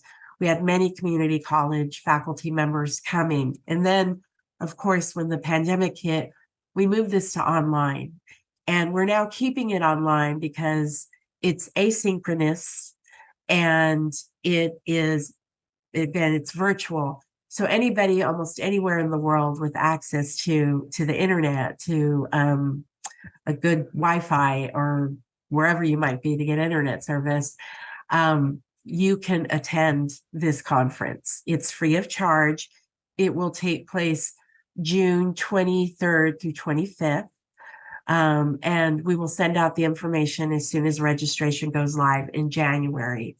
And again, we have some of the most scholarly people and historians and researchers attending, and those teachers who are new to the topic, and also teachers who have been teaching for several years. This is a great refresher because every year we include new content, and we do have a few live sessions with historians as well. But most of it is asynchronous. So there's almost no excuse to say that you cannot attend. And one of the things that we do is we do this on an app, and then we move the content to our website. So we have several professional development videos that you can look at to gain more ideas, to get more background on some of our resources and our themes. And we also have these videos that you can use in your classroom if you'd like. They can either be for your background or something that you can use with your students. So I'm going to stop my share because I'm going to go to another, let me see here. Hold on one second. Just got to do a little maneuvering here. Okay, here we go. So what we're going to do now is we're going to watch part of a video that was shown at the Balfour National Conference. And this video looks at anti-Semitism. We won't have time to watch all of it, but we're going to watch a few minutes of it. And this might be very helpful, especially in what we are dealing with today and when your students ask about anti-Semitism. So let me go ahead and share this. The two people who you see are two of our historians at the museum, Dr. Edna Friedberg and Dr. Rebecca Erbalding. And I moved it up to the portion where they talk about anti-Semitism in the 20th century. So we'll go on ahead and watch that right now. Can incorporate into your classroom. In the late 1800s, a new kind of anti-Semitism emerged in Europe. At the core of this new anti-Semitism was the theory that Jews were not merely a religious group, but a separate race that had biologically inherited characteristics that set them apart. At the time, eugenics was becoming popular in the scientific community. Eugenics is the idea that the world was split up into different groups based on physical appearance, and these races could be placed in a hierarchy of superiority and inferiority deriving from inborn traits. And because Jews were supposedly a race, religious belief didn't have anything to do with it. You couldn't choose not to be Jewish by assimilating or by converting to Christianity. Anti-Semites claimed that Jews were dangerous and threatening because of their supposed Jewish blood. These ideas of eugenics and race are all false, but gained wide acceptance at a time of other racist ideas and merged with the Christian anti-Semitism that had been present for centuries. The pseudoscience of eugenics was popular in Germany and the United States in the early 1900s. The museum's lesson, Racial Science in Nazi Germany and the United States, invites students to look at the similarities and differences between racism in Nazi Germany and in the United States, and see how ideas about race and so-called racial purity became government policy. The lesson uses a timeline to provide additional context about the two countries and showcases personal testimony from people affected by these racist laws and ideas. After Germany's defeat in World War I, the new Nazi Party and its leader Adolf Hitler blamed Jews for the loss. They claimed that German Jews, a small minority of the population, had stabbed Germany in the back as traitors. This allegation was also untrue. German Jews fought and died for Germany in World War I in numbers greater than their proportion of the population. Still, this lie spread, and similar accusations about supposed Jewish disloyalty to their countries continue to spread as anti-Semitic stereotypes today. The Nazis portrayed Jews as the root of all evils: the Great Depression, changing social norms, and radical political movements. Racial anti-Semitism would become the predominant ideology of the Third Reich, and after the Nazi Party rose to power in Germany in 1933, racism became official government policy. Nazi racism labeled many groups of people as inferior, but the Nazi state mobilized all its resources against Jews. The persecution took many forms. Jewish-owned businesses were first boycotted, then seized by the government without compensation. Jewish children were barred from attending school. Jewish doctors were forbidden to treat so-called Aryan patients. Jews and non-Jews couldn't have romantic relationships. And Jews were subjected to public humiliation, prohibited from going to the park or swimming pools, and targeted for violent attacks on the street. The Nazi racism lesson guides students to understand the foundational role that racism played in the Holocaust. Students critically examine race and racism and link those concepts to Nazi racial anti-Semitism, using historical artifacts, text analysis, and personal testimony. Nazi propaganda trumpeted anti-Semitism using every medium available: radio, movies, newspapers. Nazi ideas about race and the supposed inferiority of Jews were taught in schools from the youngest ages. The government arrested political opponents and journalists who criticized Hitler or the Nazi Party and put them in jails and concentration camps. In this environment of terror, few Germans chose to publicly speak out in support of their Jewish neighbors and colleagues. Anti-Semitism did not end with the Holocaust and remains a global problem today. Suspicion of or even hatred of Jewish people continues to circulate in casual conversation, online, and even from some government officials. This bigotry often echoes the same falsehoods exploited by the Nazis and often manifests in distortion or denial of Holocaust history. This devastating history shows us that targeting an entire group of people has far-reaching consequences for a society. When hateful ideas or stereotypes are tolerated, they desensitize us to xenophobia, racism, and extremism throughout society with dangerous consequences. Exposing students to the long history of anti-Semitism and emphasizing over and over again that anti-Semitic tropes and myths are untrue both helps students understand that the Holocaust didn't come out of thin air and also allows them to recognize and call out lies about Jews today. So as you can see, this gives some explanation. We also have other support materials, including Holocaust Encyclopedia articles, to help students better understand the roots of anti-Semitism and its role in the Holocaust. So I'm going to go back to my screens. And again, you can have this PowerPoint because it links to everything that I'm showing you. You'll see the hyperlinks, and some of the photos too also have hyperlinks as well. We also have other lessons that look at literature, using books and diaries. And one of the lessons that we have is on Holocaust era diaries, where we've taken diaries from our collections, and most of these have not been published, but we put them together in a packet for you to use, and helping our students to understand the importance of diaries at that time. Why did people write about what they wrote? What choices did they have in their writing? What is the meaning of a diary today, looking at a diary as a primary source and the fact that it's written in the moment versus how it is different from other sources of information that might give us a fuller picture and understanding of a particular event. But again, looking at diaries as authentic voices. So for those of you who are teaching literature or teaching writing courses, this is an excellent lesson that we have, and it can be modified. All of our lessons really can be modified for different levels. And on that note too, we also have a lesson on looking at the challenges of escape. And this also deals with a lot of primary source analysis and responding to different arguments and helping to build an argument on understanding the difficulties of finding a place of refuge. One of the things that we look at in this particular lesson is what you needed to come to the United States. And the first thing that you had to do, especially after 1938, was apply, well, actually before 1938, but the wait list grows. Because of the Depression, we halt fulfilling our quotas.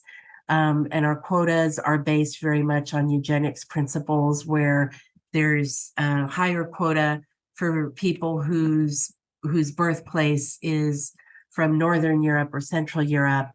And it's very much the opposite if you're coming from other countries, especially Eastern Europe or Southern Europe, and looking at Jewish immigration as well. So we look at the different documentation that you needed to gather to come to hopefully be considered to come to the United States. Gathering these documents doesn't mean that you're going to be given a visa, but we look at the process of immigration through this lesson, because often our students and our visitors ask us, why didn't they just leave? That's a very big question that comes up. It's a complex question, and it's a question that really begs some understanding and unpacking. And that's the aim of this particular lesson. So if you're looking at immigration policy, this is an excellent lesson that helps you understand that. The third thing that we look at in this lesson is trying to find a sponsor. Becky is going to show you an animated video later. We have an animated video series called Behind Every Name. And one of the videos is a story of a professor in Vienna, a Viennese Jewish professor, Franz Goldberger, and his attempt to find a sponsor to come to the United States. And again, what we're doing with our lessons is we're taking material culture from the museum. We're looking at our archives, we're looking at specific collections, and in many cases, we're looking at different collections to piece together one person's story. So on that note too, we also have a project that just completed a huge phase. It was a citizen history project, a crowdsourcing project called History Unfolded, where for about 7 years, volunteers and classrooms could research their local newspapers. They could either go to their library and look on microfiche, or they could go online if their newspaper archives were digitized and available online. We gave them different topics to research and key terms to research, and they submitted articles from their local newspapers on what they were reporting. We are now moving that project to a website where we're taking many of the over 50,000 articles that were submitted, and we're going to make them available to all of you as an archive to research what local papers were covering about the Holocaust. In other words, what was the capacity for people to know? And we've had different groups research Black American newspapers and their coverage of the Holocaust.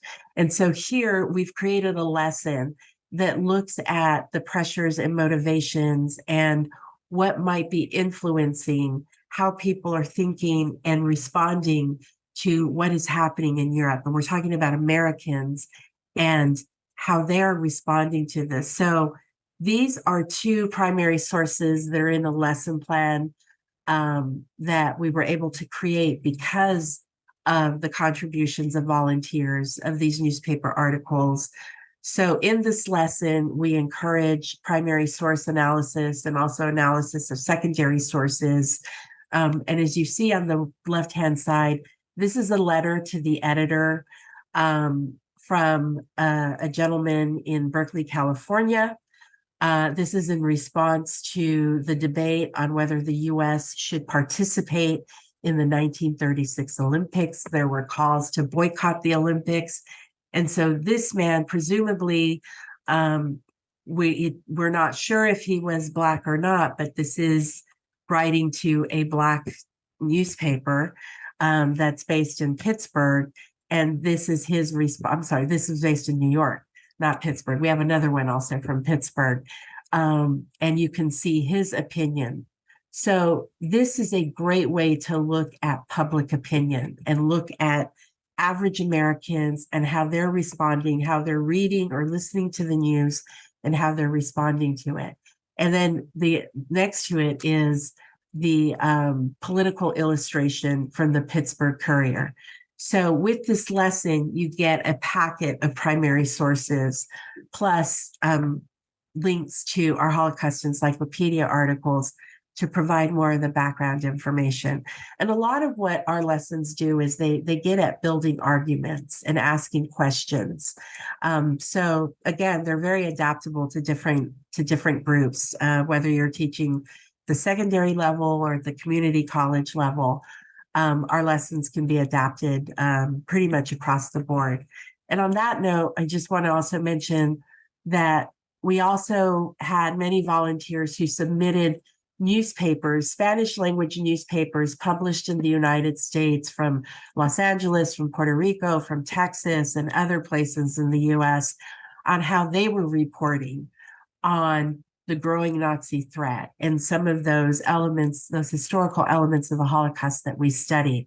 So we have translated our foundational lessons. All of them are now in Spanish, and they link to other resources that are also in Spanish.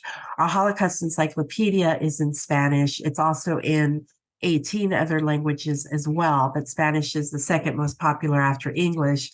Our timeline activity, which you see on the left, is an example of one of the timeline activity cards in Spanish. And then what you see on the right is a newspaper article from San Juan reporting on the voyage of the St. Louis. So what we did is we wanted students to understand that different news sources have different perspectives, as we very well know watching the news today, and they could have different perspectives on one particular theme. So in this particular lesson, we've taken 3 articles from 3 different Spanish language newspapers in the United States to look on how they're reporting on the voyage of the St. Louis. We also have animated maps dubbed in Spanish, and they are in English as well, that provide the broader historical context of the St. Louis. And so this is also available to you on our website. And I want to mention that all of our resources are free and on the website. And if you ever have trouble trying to locate something, please feel free to email me if you have any questions or comments, and even suggestions, or if you'd like to share with us how these lessons are working in your classroom or how we might modify them, because we're also working on making modifications to address different learning styles and the different styles and the different needs of students across the board. So thank you so much for listening, and we hope that we will see you again, and we'd love to hear how these resources will work for you. Thank you. Thank you so much, Christina. You're doing such amazing work there at USHM. I know, of course, the museum has a whole team of people that are creating all these lessons and videos, but you oversee all of the Czech sites across the country and are such a vital resource to us all. So thank you again for being Thank so you. dedicated to this work. So we've just skimmed the surface of this amazing national resource. If you have a specific inquiry, we can definitely help connect you with USHMM's staff. On a more local level, I'd like to briefly discuss a few of the resources that the KHC offers in more detail. As I mentioned earlier, we achieve our mission through work in 3 areas: public programming, original exhibitions, and educational initiatives. Each semester, we produce between 10 and 20 programs connected to the history of the Holocaust, genocide, and other human rights issues. Many of these programs are produced in partnership with other Holocaust organizations or departments of Queensborough. Programs are held in various forms, depending on the event, and with many being held during the weekly club hours period at Queensborough, where there is no classes held so that more students and faculty are able to attend.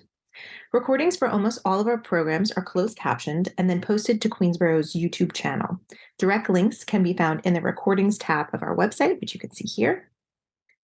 Our events bring scholars and practitioners in the field to our community, and these edited recordings are used by faculty in the classrooms or as assignments. There has been a long evolution of the KHC's original exhibitions. They have always been well researched and fact checked by outside historians. Historically, past exhibits were content focused with a simple design allowing for us to produce 1 to 2 exhibits each year. You can find over a dozen such exhibits on our website as virtual catalogs. Depending on what we have in stock, educators can request classroom sets of these catalogs free of charge. Beginning in 2016, we completely reimagined our temporary exhibit space and invited Queensborough faculty members to serve as curators. These new interactive exhibits now feature artifacts from our collection, video, audio, and tactile design elements, and most exciting, accompanying web-based versions that include all of the text, images, videos, and maps, allowing access of this content to people anywhere in the world. And we've created a library guide to go with them that link to related programming, suggested reading, and teaching tools. We're particularly proud of our newest exhibition, The Concentration Camps Inside the Nazi System of Incarceration and Genocide. Because the virtual version of the exhibition had to be designed before the physical installation took place due to the pandemic, this site is particularly expansive. After the installation, we added a 360-degree tour of the gallery, as well as a special audio tour that is guided. So you can see here, this is a screenshot of the 360-degree tour, and then these are some of the pages within the website. You can find this and other interactive exhibition websites through that same exhibits tab on our website. And then finally, educational initiatives. I already spoke briefly to the work we do with students and faculty here at Queensborough. So I'd like to focus on a really vital component of this outreach. I'm going to walk you through where you can find KHC's collection of testimonies, as well as other resources that may be of use. On the KHC website, you'll find a tab entitled Testimonies as well. And then you'll find a series of interviews that we recently conducted of our local survivors. I had the privilege of conducting a few of them myself. There's about 12 here. You can also go to the college's YouTube channel where you'll find a special playlist entitled KHC Survivor Testimonies, and you can watch them all here. There's also a playlist entitled KHC Student Intern Survivor Dialogues, where you can find Zadie and Gael and others. You may find that students are particularly interested when they see their own peers speaking in dialogue with survivors. I hope that these resources may prove useful in your classrooms and help inspire you as you do this work. For our final speaker of the day, I'm delighted to introduce Becky Henderson-Howie. She is a trained English and reading teacher, and this is her 24th year of teaching. She's taught multiple grade levels, but currently instructs 8th, 11th, and 12th. And in 2013, she first began teaching Holocaust Studies as a high school elective course. Becky has served as a teacher facilitator at the USHMM Belfer Education Conference, and more recently as a Czech Museum Teacher Fellow. And as an MTF, Becky has had additional training with other Holocaust organizations and has been able to connect with other educators across the nation, as well as in her region through workshops and conferences. So Becky's going to present, and we're getting pretty close to 12. We'll have her present, and then we're happy to stay on for conversation and dialogue afterwards if you'd like. Anyone that's available, but we want to make sure we hear about the amazing things that she is working on. Thank you so much, Becky. You are welcome. And I'm just going to go right to a screen share, and I'm going to try to be super efficient, which is not always my strong suit, as my students will attest. And I am coming to you from school today, so you're going to hear the bell, unfortunately. So I'm going to just go ahead and start talking. My idea to transition from all of the presentations into some practical applications is about making it memorable and using primary sources to teach the Holocaust in the community college. I do have a dual enrollment English 12 course, so I feel like the use of these materials is really transferable into the community college level.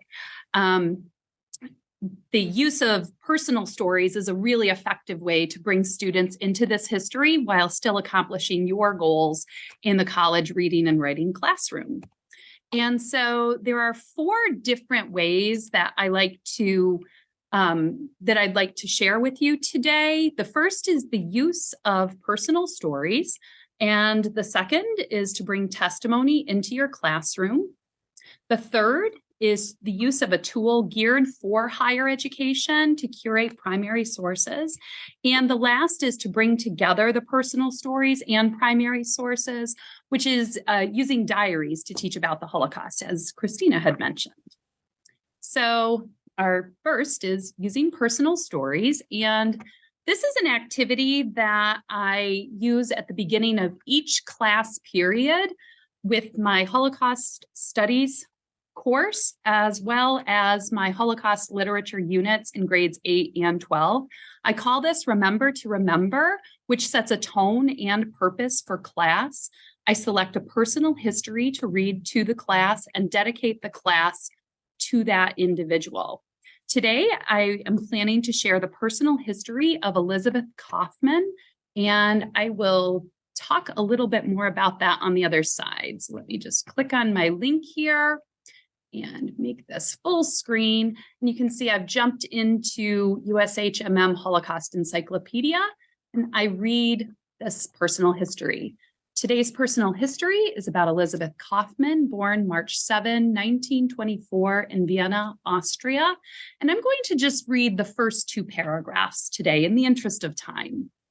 Elizabeth's father was a journalist who covered financial and political subjects. In 1930, because of the economic crisis in Austria, her father relocated his family from Vienna to Berlin. 1933 to 39.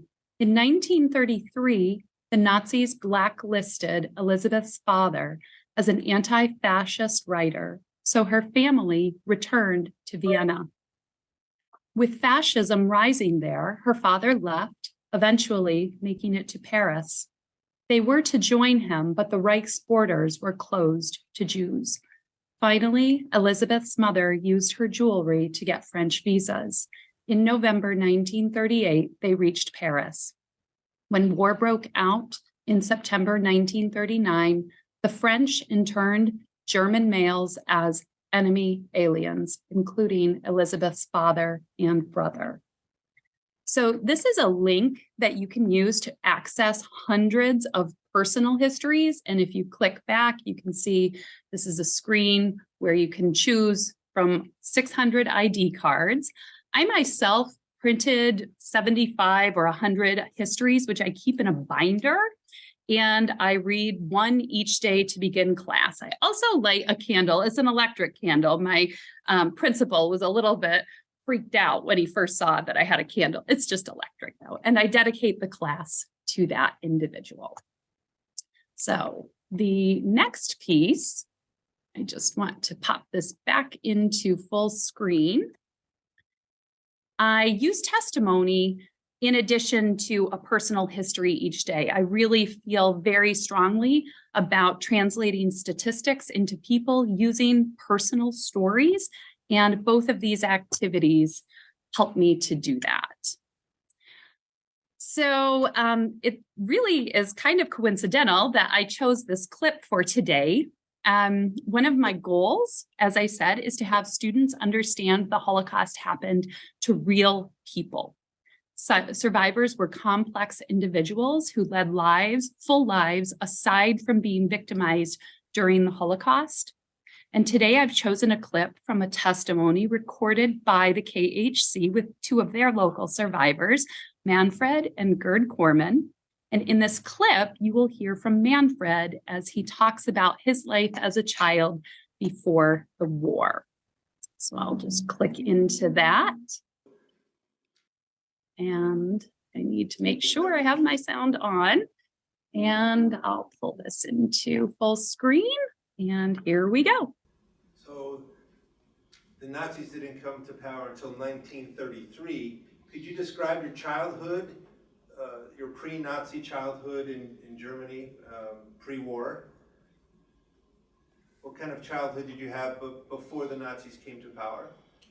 Well, You were being born at the end of December 31, I was maybe a year and a half old when Adolf Hitler came to power. So my memory of government is not really very dramatic. What about your life, though? But my life was, we lived in an apartment that I remember in a part of Hamburg, Germany. And then we moved to the last address which we had in Germany, which was Behnstraße, which was not too far away from the synagogue, which was Bornplatz Synagogue, and the rabbi was Joseph Karlebach. But I remember nothing negative in terms of my early childhood experience in Hamburg. I remember sledding down the streets and things of that nature, playing in coal yards. I did all the things that a kid should or should not do. And I was a kindergarten youngster just a little while before we were deported at the Bornplatz Synagogue. And so I had selected just about a minute and a half of that clip of the brothers speaking about their experiences. And I noticed that, and I'm honored to have Manfred be part of the presentation today. So when I use a testimony clip, I ask students to attend not only to what the survivors say, but also to read their nonverbal cues. I ask students to pay particular attention to facial expressions and even body movements as the survivors share some of the most painful experiences of their lives. And I find students frequently have questions that come up that otherwise would not during the course. And so we're moving right along here, and use of primary sources, as we've heard throughout the presentation today, is really important with students. And this tool is called Experiencing History.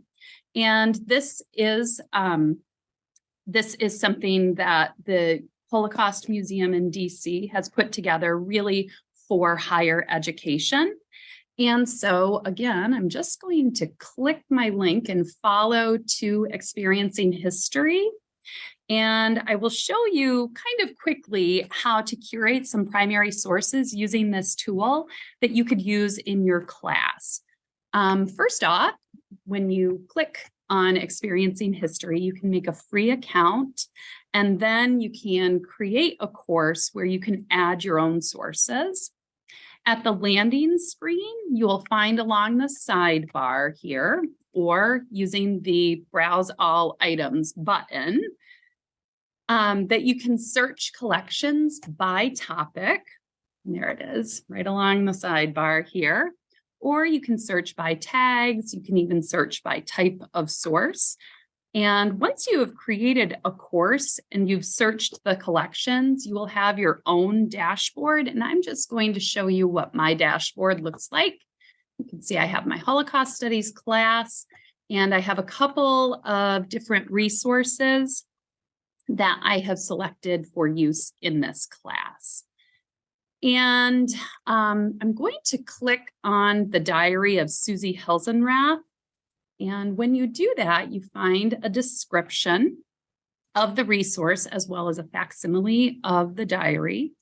And there is a powerful connection between seeing the handwritten pages of young Susie Helsenrath, who suffered Nazi persecution. And she eventually made it to the United States, her brother. Students can also see the translated pages of her diary.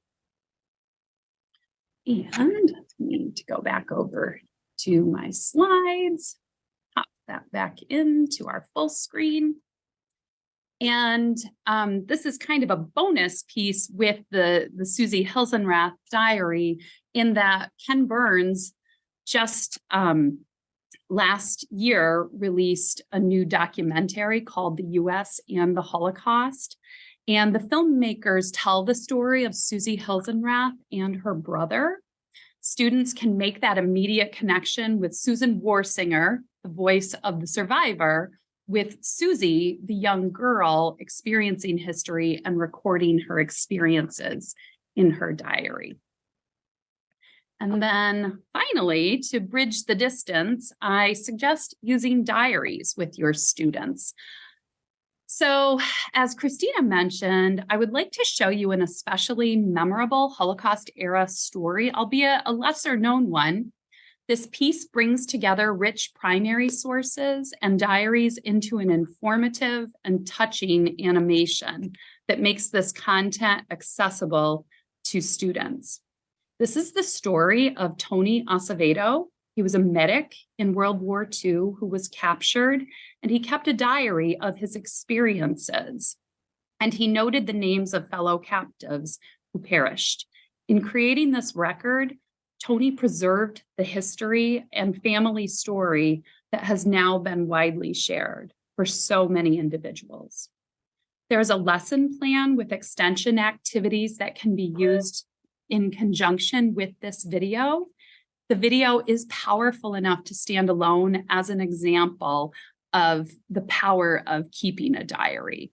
And like the timeline, this lesson is also available as an online asynchronous experience for students, which can be accessed through a web browser or LMS files. And there are ways to make it accessible for all students. So I see that we are right at 12 o'clock, and I'm hoping that it's okay that I play even just a few minutes of this really important story. Maybe if Marissa will. Yeah, of course. Please do. Please do. Okay, great. I'd like, it's about a 7-minute clip. I'd like to play through at least a few minutes for everyone so you can get a sense of the animation. So pop this over here.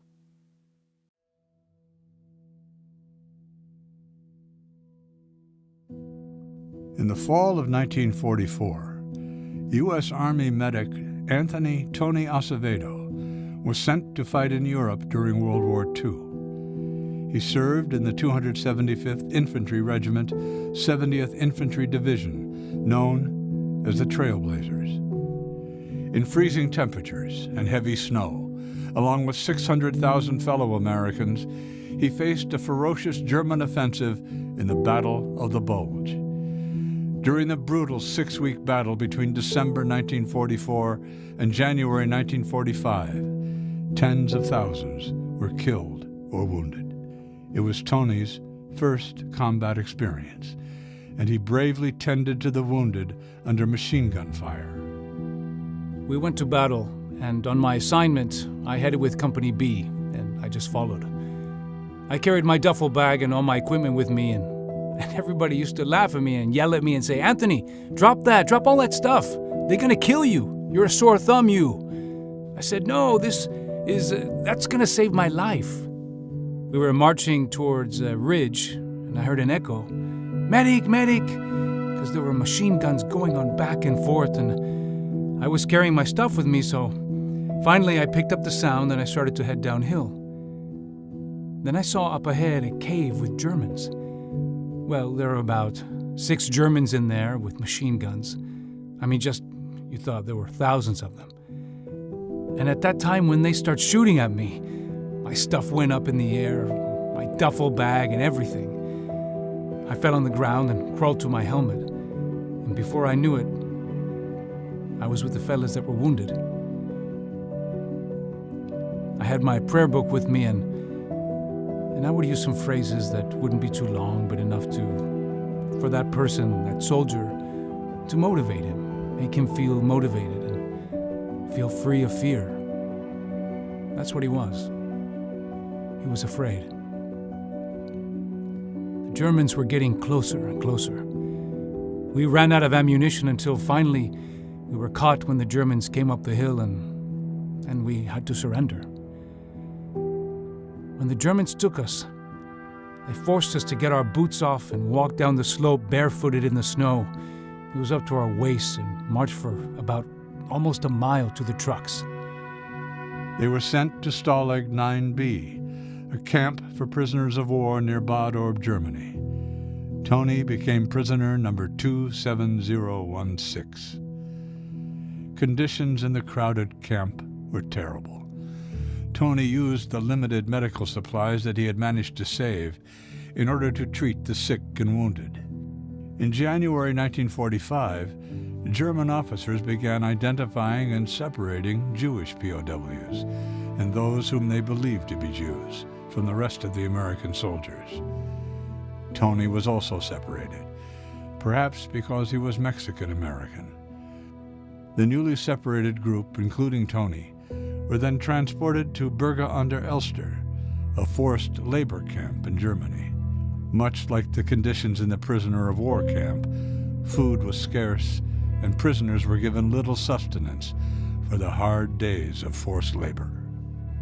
So I'm just going to pause it there because we're definitely over our time. I just wanted to add one thing that Tony Acevedo, I know, became friends with Christina, and I know this story is personally meaningful to her.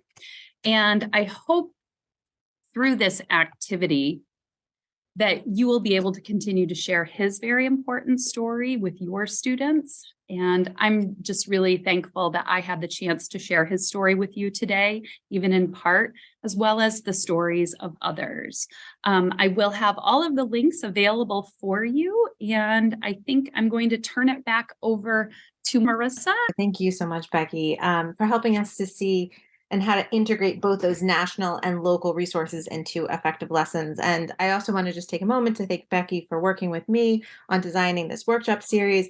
I'm so grateful that she was assigned to me to be my museum teacher fellow. I just adore you. And thank you. And thank you for the work that you do with Czech on top of all of your teaching the requirements that you already have. So as we wrap things up today, we've heard from amazing educators, and I hope that you're feeling inspired and up to the challenge for this complicated teaching. So our next teachable moment, how do we end things today, right? So years ago, I took a teacher training through Echoes and Reflections, which some of you may be familiar with, a project of the Anti-Defamation League about teaching the Holocaust. And the presenter stressed the idea of safely in, safely out when teaching this subject. You can't end with the camps. You can't even end with liberation. You have to inspire. You have to give students hope that even though these atrocities can and do happen, there is goodness in this world. And when I have classes and they come for an intro to the Holocaust presentation, I usually end by giving examples of rescuers who risk their lives for others, or maybe share a survivor story so they can see and hear that survivor and know that they made it through. But today, I want to end the formal presentations with something that may hopefully lead into Q&A if there is any questions. And it's just for you to turn back into yourself and reflect on why you do this work. You don't have to teach the Holocaust or genocide or human rights issues, but you do, or you plan to. What does this work mean to you? Thank you to everyone. Thank you to all of our speakers. Really appreciate you taking the time out. Thank you to our attendees. And you will be hearing from us soon about part 2 in person, where we get to have some more discussion. Thank you to everyone. Be well and stay safe.